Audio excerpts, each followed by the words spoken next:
He's been helping dig people out of that rubble, the examples that we've just shown there, and he's going to tell us his story now.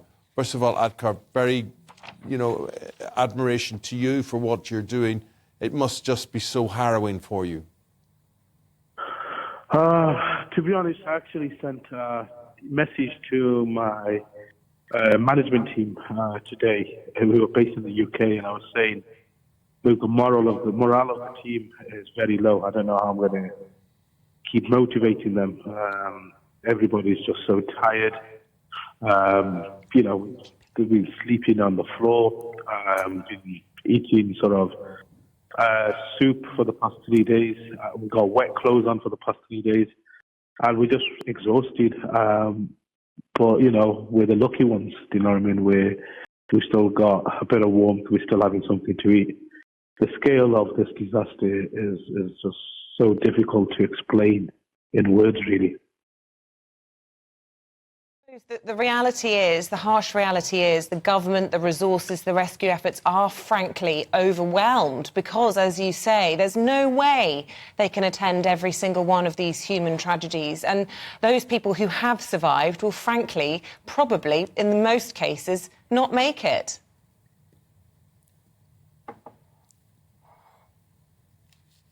Yeah. Hello? Hello? Yes. We can hear you. Okay. I'm sorry, I couldn't hear you though. What was the question? I was just saying the harsh reality is many of those people who've survived will not be able to be reached by rescue services. I think, look, Turkey is a country that's used to having earthquakes, but ultimately, no matter how prepared they are, nothing could have prepared them for what took place. I was in the Turkey-Syria border when the earthquake happened. It was aggressive. I mean, as I'm sitting here right now, I've just felt another tremor. There's been hundreds of tremors in the last 48 hours. And ultimately, when the roads have opened up and cracked open and bridges have collapsed, buildings have come up, some of them have turned sideways, and floors upon floors, you're talking 15, 16-story buildings where each floor has collapsed on top of each other. So getting equipment and military and the support to these places is going to take a long time. It's taken them, you're talking about 20-odd hours to get to all the places. But ultimately, each survivor that they find, they're probably spending several hours to try and get out because you have to use specialist equipment. This takes time, and then you've still got this issue of tremors. I've just felt another tremor literally a few seconds ago, and it's quite frightening. So there's danger. These buildings are not stable. It's very, very difficult, and the weather hasn't helped. A couple of days ago it was hailstorm. Last night it's absolutely freezing. This morning we woke up and there's patches of ice and snow everywhere. But Atiqur, you say it's a country that is used to earthquakes, but what about the building? It doesn't look as though that's reflected in the type of buildings that are erected. It's a 7.8 magnitude earthquake, which is relatively high and serious.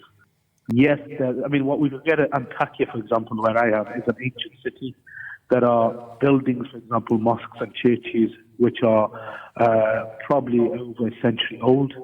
And then there are buildings that have been here for a long time as well.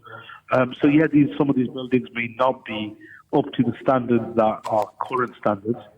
But saying that, I know there's one particular building that was built recently, meant to be for high standards, that's now currently sideways.